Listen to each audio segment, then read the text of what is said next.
Good morning everyone. कल की class में क्या हुआ था? That is the relationship between molar mass and osmotic pressure. तो जो रिलेशन है that is used for the determination of molar mass of non-volatile solute from the osmotic pressure of solution, that is M2 is equal to क्या into molar mass of non-volatile solute is equal to W2 RT upon pi into V। ये formula M2 molar mass of non-volatile solute, W2 mass of solute dissolve in VDM cube of solution. जो solute का solution बनाओगे तो उसमें कितना solute dissolve किया था ग्राम में? W2 gram. R gas constant, T temperature in kelvin and pi with the osmotic pressure of solution, और जो V है volume of solution in DM cube in litre. तो ये फार्मूला का यूज करके आप नॉन वोलेटाइल सोल्यूट का molar mass निकाल सकते हैं। देन नेक्स्ट टॉपिक है reverse osmosis.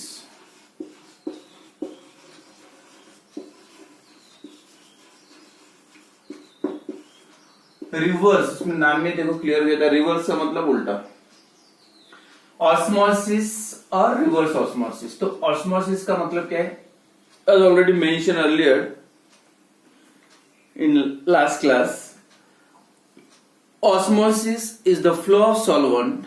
Osmosis is the flow of solvent from lower concentration to higher concentration, or from solvent to solution, or from dilute solution to concentrated solution through the semi permeable membrane। मतलब solvent का flow होना from solvent to solution through the semi permeable membrane, that is called as the osmosis। अब solvent to solution flow होता है, और यहाँ पे जो लिखा है वर्ड रिवर्स ऑस्मोसिस। अब रिवर्स मतलब उल्टा, उसका क्या होना चाहिए? From solution to solvent. Again osmosis word है, इसका मतलब फिर से यहाँ पे भी सेमी परमेबल मेम्ब्रेन होना चाहिए, तो उसका मतलब है रिवर्स ऑस्मोसिस। का रिवर्स ऑस्मोसिस कब होगा? तो ऑस्मोसिस के लिए कंडीशन क्या है? ऑस्मोसिस होने के लिए when the two solutions having different concentration, दो solutions है, दोनों का concentration अलग अलग है, when they are placed between these two solution, when semi permeable membrane is placed। जब दो solution के बीच में semi permeable या दो solution का contact semi permeable membrane के थ्रू होगा, then the solvent molecule always move from solvent to solution through this membrane, that is called as osmosis। अब सेम यहाँ पे भी दो solution है, सॉल्वेंट और सॉल्यूशन बोलो, या one dilute solution and second concentrated solution बोलो। If this two solutions are separated by the semi permeable membrane, अब क्या होगा? फिर से that membrane only allows the molecules of only solvent, क्योंकि मेम्ब्रेन का तो फिर से फंक्शन वही है, इसमें सिर्फ सॉल्वेंट के मॉलिक्यूल पास हो सकते हैं।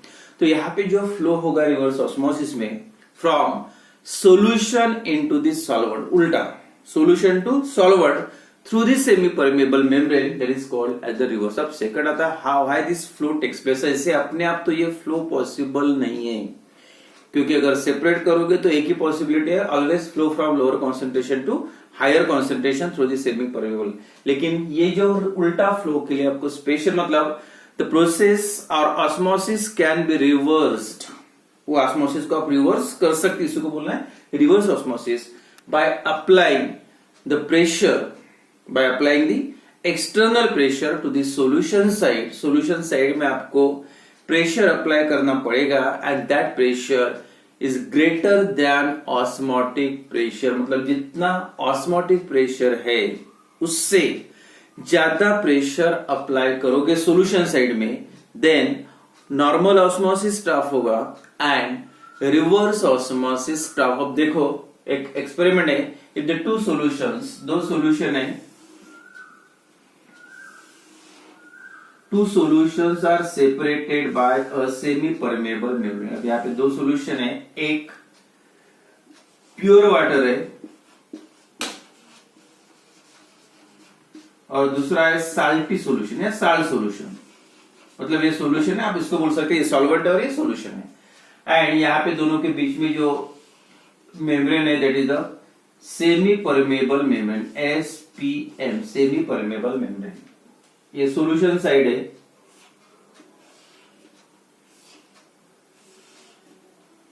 और ये है पिस्टन। प्रेशर अप्लाई करना है ये साइड में, और यहाँ पे प्रेशर, जो प्रेशर आप अप्लाई करोगे ग्रेटर देन पाई, पाई मतलब ऑस्मोटिक प्रेशर, यहां से प्रेशर अप्लाई करना है। और फिर से यहाँ पे सेकंड जो आउटलेट, इनलेट बोल सकते हैं या outlet, outlet water,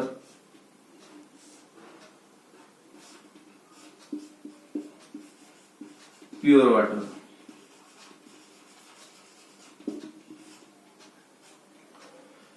pure solvent solution या salt solution, salty water, salt या सी वाटर, जनरली ये मेथड जो यूज की जाती है। रिवर्स ऑस्मोसिस की इसके पहले आपने पढ़ा होगा, RO जो वाटर प्यूरिफायर होता है, वाटर फिल्टर होता है, उस पर लिखा होता है RO का मतलब होता है रिवर्स ऑस्मोसिस। तो यहाँ पे भी रिवर्स ऑस्मोसिस के थ्रू वाटर को प्यूरिफाई किया जाता है, जैसे साल्ट वाटर है। अब साल्ट वाटर से आप प्योर वाटर कैसे निकालेगा, और ये सेमी परमेबल मेम्ब्रेन है, तो कुछ भी नहीं।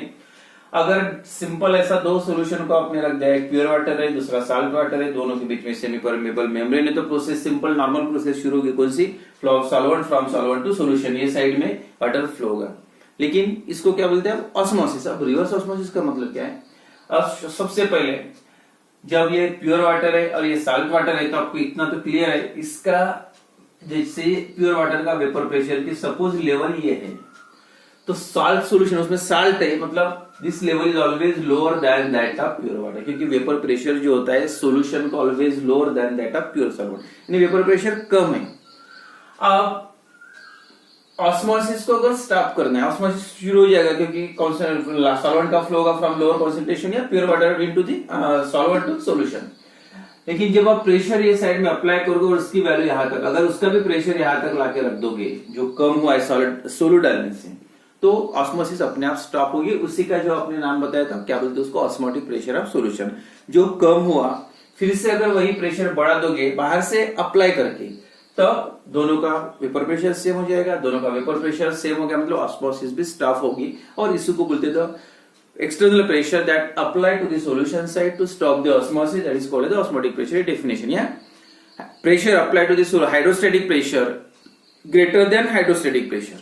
Hydrostatic pressure applied to the solution side to stop the osmosis is called as the osmotic pressure. ये clear है? तो अब इतना प्रेशर अगर आपने अप्लाई किया तो आप बोल सकते हैं ऑस्मोसिस स्टॉप होगा, उसी को बोलना है। अब यहाँ पे जो प्रेशर अप्लाई करेंगे, ठीक है, ये प्रेशर ज्यादा था, ये प्रेशर कम था, इसलिए फ्लो शुरू था, that is osmosis normal, solvent to solution. लेकिन ये जो प्रेशर है यहां तक लाया तो ऑस्मोसिस स्टॉप होगी। लेकिन ये प्रेशर थोड़ा ज्यादा का कर दिया, किसका? सॉल्यूशन साइड का, फिर ये ज्यादा हो गया और ये कम हो गया, तो प्रोसेस कौन सी स्टार्ट होगी?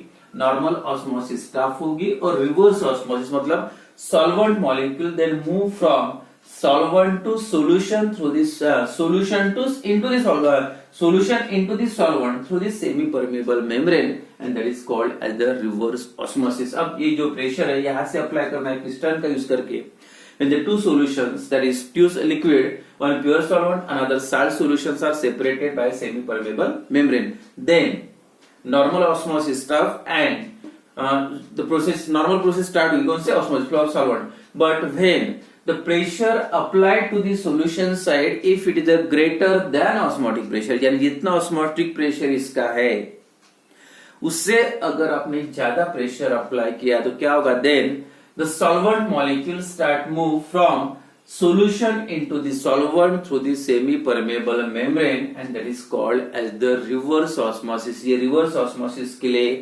आपको फोर्स अप्लाई करना पड़ेगा, मतलब प्रेशर अप्लाई करना पड़ेगा। कौन सी साइड में? सॉल्यूशन साइड में। कितना प्रेशर अप्लाई करना होता है? That is a greater than, pressure apply to the solution side greater than osmotic. कोई भी सॉल्यूशन साइड में आपने प्रेशर अप्लाई किया, and if that pressure is greater than osmotic pressure, then reverse osmosis start, normal osmosis stop and reverse osmosis start होगा, and the solvent molecule that pass from solution into the pure solvent through the semi permeable membrane is called as the reverse osmosis, या जैसे यहाँ पे सी water है, यानी pure जो सी water होता है, सी वाटर से अगर मतलब साल्टी वाटर होता है, उसमें से अगर प्योर वाटर निकलना है तो ये मेथड अप्लाई करके आप उसको प्यूरिफाई कर सकते। कैसे? ये प्योर वाटर है, ये साल्टी वाटर है, ये साइड में प्रेशर अप्लाई करो। कितना प्रेशर अप्लाई करना है? It is greater than osmotic pressure. तब क्या होगा, यहां से सिर्फ सॉल्वेंट के मॉलिक्यूल, वाटर के मॉलिक्यूल पास हो गए ये साइड में, और जो साल्ट रहेगा यही पे रहेगा। तो in this way the water can be purified by using this reverse osmosis.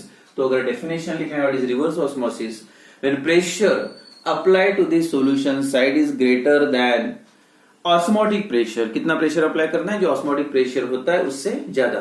The pressure apply to the solution side is greater than osmotic pressure, then the solvent molecule pass from ulta, the solvent molecule pass from solution into the solvent through the semi-permeable membrane is called as the reverse osmosis. Normal osmosis में कुछ भी करने की जरूरत नहीं, अपने आप होगा। दो लिक्विड को, अलग अलग कॉन्सेंट्रेशन वाले लिक्विड को सेमी परमेबल मेम्ब्रेन से सेपरेट करोगे तो अपने आप प्रोसेस होगी।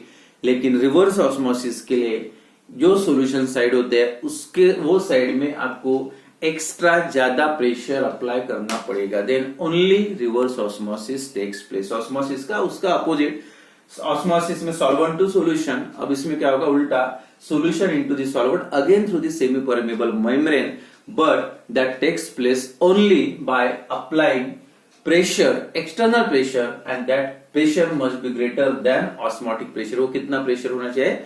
ऑस्मोटिक प्रेशर से ज्यादा प्रेशर जब अप्लाई करोगे तब। ऑस्मोटिक प्रेशर जितना अप्लाई करोगे तो ऑस्मोसिस स्टॉप हो जाएगी, लेकिन उससे भी ज्यादा अगर प्रेशर बढ़ा देते हो तो जो नॉर्मल ऑस्मोसिस थी वो बंद हो जाएगी और रिवर्स ऑस्मोसिस स्टार्ट होगी, and this is called as the reverse osmosis. And then this phenomenon is used for the purification of water, purification of water from salty water. Salty water से water को purify करने के लिए method आप use कर सकते हैं। और उसके बाद एक प्रॉब्लम लेंगे इसका, that based on osmotic pressure.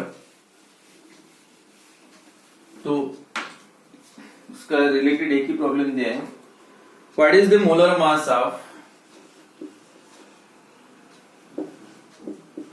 What is the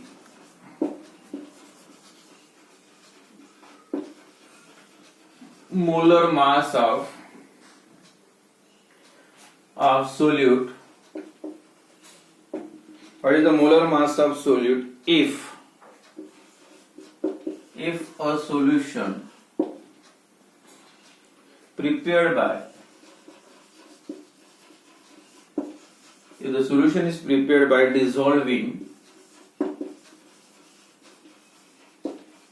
solution is prepared by dissolving 0.822 gram, dissolving 0.822 gram of it in 300 ml। यहाँ पे MDM क्यूब लिखा है, एक्चुअली वहां पे 300 ml चाहिए, थोड़ा सा प्रिंटिंग मिस्टेक है। ml of water, ml of water has an osmotic pressure of, osmotic pressure की वैल्यू गिवन है, osmotic pressure of 149 mm Hg at 298 kelvin मतलब टेम्परेचर दिया है। देखो यहाँ पे mmHg, और दूसरी बात जो फार्मूला, जब भी मोलर मास निकालना तो आपके सामने एक फार्मूला आना चाहिए directly, that is M2 is equal to, कौन सा बताया था? W2RT/π into V। V की वैल्यू DM क्यूब में होना चाहिए, लेकिन यहाँ पे V की वैल्यू किसमें थी? वॉल्यूम कितने सोल्यूशन का, कितने ml में डिजोल्व किया? 300। तो DM क्यूब में इंटू 10⁻⁻, मतलब 0.3 DM क्यूब या लीटर हो जाएगा। लीटर में कन्वर्ट करना है DM क्यूब में। एक हो गया क्लियर।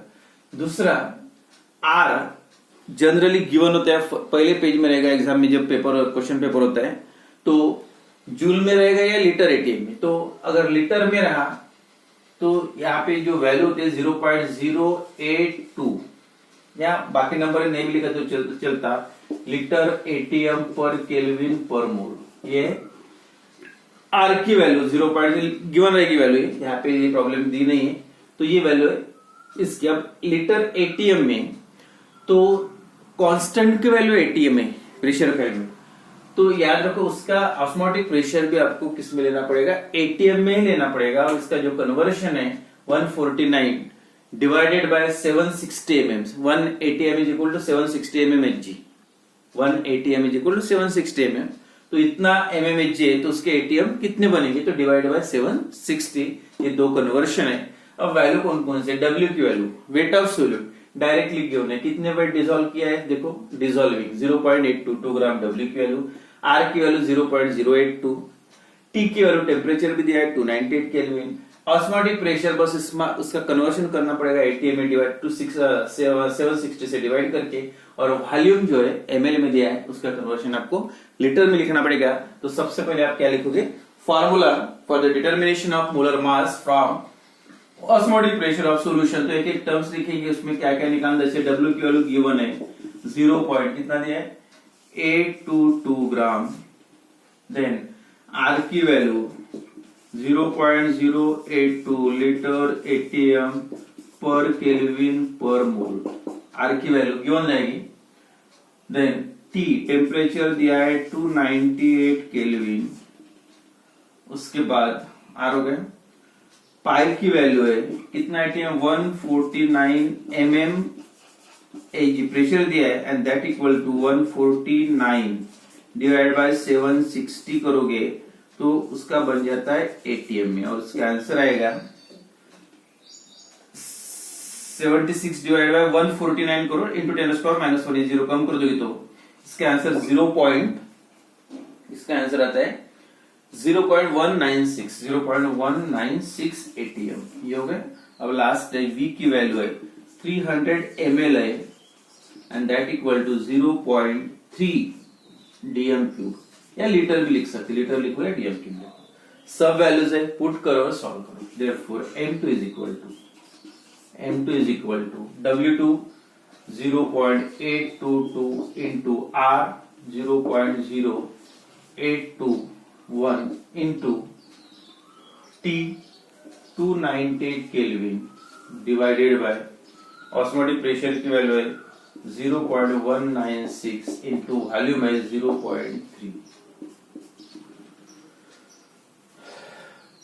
ये सॉल्व करना है, डायरेक्ट आप लॉग टेबल का यूज करके भी कर सकते हैं, या पॉइंट कम करना है तो कर भी सकते। देखो ये पॉइंट, एक पॉइंट यहाँ पे ये बढ़ा दोगे तो ये भी बढ़ेगा, कोई प्रॉब्लम नहीं, यानी सीधा सीधा डेसिमल पॉइंट निकालना भी है तो निकाल सकते हैं, या डायरेक्ट पूरा लेना है, जैसे आपको ये भी करना है 822 इंटू ये 280 कितना 821 लेना है इंटू 298, अब पावर कितना हो जाएगा, देखो ये डेसिमल पॉइंट यहाँ पे 10⁻⁻3, ये डेसिमल पॉइंट यहाँ 10⁻⁻4 -3 -4 10⁻⁻7 हो गया, और नीचे 196 लोगे 196 इंटू 3, ये कितना गया 1 2 3 10⁻⁻3, और ये 10⁻⁻1 10⁻⁻4, अब -4 मतलब 822 into 821 into 298 divided by 196 into 3 into power -4 ऊपर गए तो +4 -3 मतलब 10⁻⁻3। तो डायरेक्ट भी कर सकते लॉग टेबल से, कैलकुलेशन में कोई प्रॉब्लम नहीं, अपने हिसाब से कर सकते हैं आप। लॉग ऑफ ये तीनों का लॉग का एडिशन करो, ये दोनों के लॉग का एडिशन, इसमें से ये माइनस करो, और माइनस करने के बाद जो आएगा उसका एंटी लॉग इंटू 10⁻⁻3, तो ये आपको मिल जाएगा डायरेक्ट फाइनल मतलब आंसर इन ग्राम, और ये जो वैल्यू आती है 342 ग्राम पर मोल। तो यह है मास ऑफ 342, जो वेट होता है किसका होता है, सुक्रोज का होता है। तो ये जो कंपाउंड डिसॉल्व किया कौन सा हो सकता, सुक्रोज। तो इस टाइप से आप मोलर मास निकाल सकते हैं। द वेट मेनली यहाँ पे ये तो गिवन ही रहेगा, बस पाई वी और डब्ल्यू की वैल्यू है। तो molar mass of non volatile solute can be determined by using a osmotic pressure of solution. And then जो एक लास्ट टॉपिक बचा है that is colligative properties of electrolytes. तो इलेक्ट्रोलाइट्स की कोलिगेटिव प्रॉपर्टी, अभी तक जितने भी एग्जाम्पल लिए थे कोलिगेटिव प्रॉपर्टी की 4, elevation of boiling point, depression of freezing point, lowering of vapour pressure, osmotic pressure. तो उस पर सबसे इंपॉर्टेंट कंडीशन जो बताया था, solution should be very very dilute और that solute should be non electrolyte. Non electrolyte का मतलब डिजॉल्व होने के बाद सॉल्यूशन में आयंस नहीं बनना चाहिए, मतलब NaCl वगैरह नहीं चलेगा। क्या आता है NaCl, पहले NaCl रहता है लेकिन वाटर में डालने के बाद Na पॉजिटिव और Cl नेगेटिव अलग हो जाता है, वैसा इसको आप इलेक्ट्रोलाइट्स बोलते हैं। इलेक्ट्रोलाइट्स क्यों? डिजॉल्व करने के बाद आयंस बनते हैं और अगर आयंस बनते हैं तो उसमें से इलेक्ट्रिक करंट पास होता है, इसलिए उसको बोलना है इलेक्ट्रोलाइट्स। तो ये नहीं चलेगा क्योंकि आप एक पार्टिकल, क्योंकि all this property depends on number of particle. आप एक पार्टिकल समझ के डिजॉल्व करोगे, सॉल्यूशन में जाने के बाद 2 पार्टिकल बनेंगे, जो वैल्यू आना चाहिए उतना आपका आंसर नहीं आएगा। तो अब कितना आंसर आ सकता है, ये तो नॉर्मल वैल्यू नहीं है। अगर ग्लूकोज होगा C6H12O6, ठीक है, ये डिजॉल्व करने के पहले भी ये फार्मूला, डिजॉल्व करने के बाद भी यही फार्मूला होगा, तो उसमें कोई चेंजेस नहीं आएगी। लेकिन ये नहीं है, डिजॉल्व करने के पहले अलग था, डिजॉल्व करने के बाद सेपरेट हो जाएगा, 1 के 2 पार्टिकल बन गए। तो इस टाइप से जो सोल्यूट होते हैं, salt specially, that compounds are called as the electrolytes. और ये कंपाउंड को क्या बोलना है? Non electrolyte. डिजॉल्व करने के बाद में आयंस में कन्वर्ट नहीं होता है। तो अभी जो आपको पढ़ना है कोलिगेटिव प्रॉपर्टी ऑफ इलेक्ट्रोलाइट्स की वैल्यू एक्स्ट्रा, मतलब क्या हो सकती, क्या चेंजेस आ सकते इलेक्ट्रोलाइट, और सेम कॉन्सेंट्रेशन का लगे तो कोलिगेटिव प्रॉपर्टी भी सेम आना चाहिए। लेकिन नॉन इलेक्ट्रोलाइट आया तो प्रॉपर्टी सेम नहीं आती, उससे कैसे ज्यादा आती है ये आपको पढ़ना है। तो ये जो है नेक्स्ट वीक में या नेक्स्ट क्लास में पढ़ेंगे, ठीक है।